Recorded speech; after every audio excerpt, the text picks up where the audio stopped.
You just lost the game, and I just lost it too. The game is a mind game by the same name, which got popularized as an internet meme around the mid to late 2000s. The game, at its core, is very simple.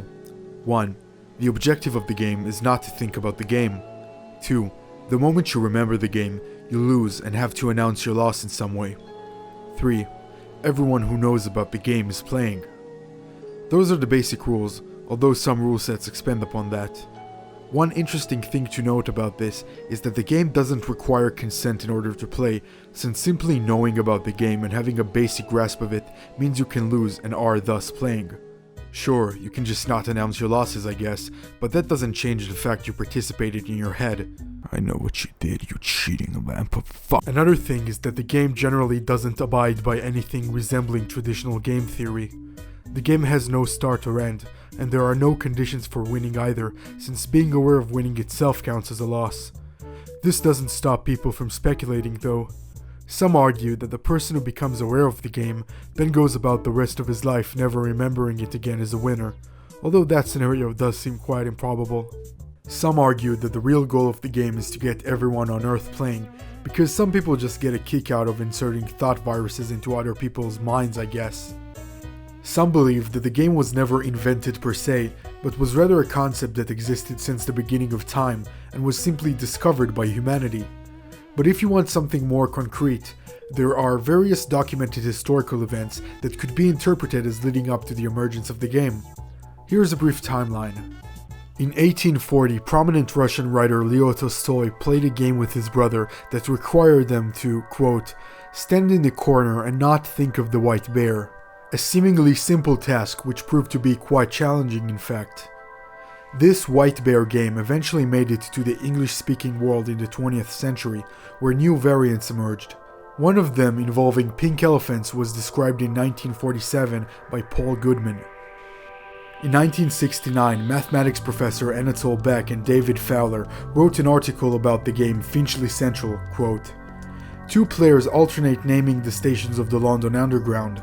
First to say Finchley Central wins. Jump forward to 1976. The Cambridge University Science Fiction Society created a variant of Finchley Central in which the first to think about Finchley Central loses. In 1987, American social psychologist Daniel Wagner performed a psychological study based on Tolstoy's White Bear game, demonstrating that attempting not to think about something only makes you think about it even more, a psychological process known as ironic process theory. The earliest recorded description of the game in its modern form comes from a 2002 post on a personal blog made by one Paul Taylor, where he mentions he heard about it online 6 months prior.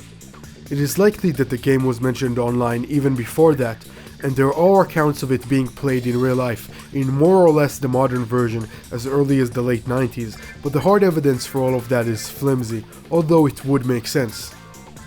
After that, the game was popularized as an internet meme, with 4chan playing a big part in it as usual. Since then, there have been many cases of people causing mass loss in creative ways, generating infinite lols. Here are two of my favorite examples.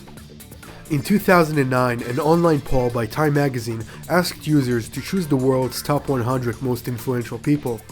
The poll was of course hacked by an anonymous individual, and the result was this. If you add up the first letter of each name, it adds up to Marble Cake, also the game. Time was of course not amused by this, and the incident was subject for publication and discussion, only furthering the losses. Here's an even funnier one from 2008, when the popular webcomic XKCD attempted to end the game by telling people they won. This is of course hilarious, since again, being aware of winning counts as a loss, so XKCD just made an estimated 500,000 people lose the game in his vain attempt to end it. In recent years, the game has seen decreased popularity, which means we're kind of winning, I guess? I personally see the game like this.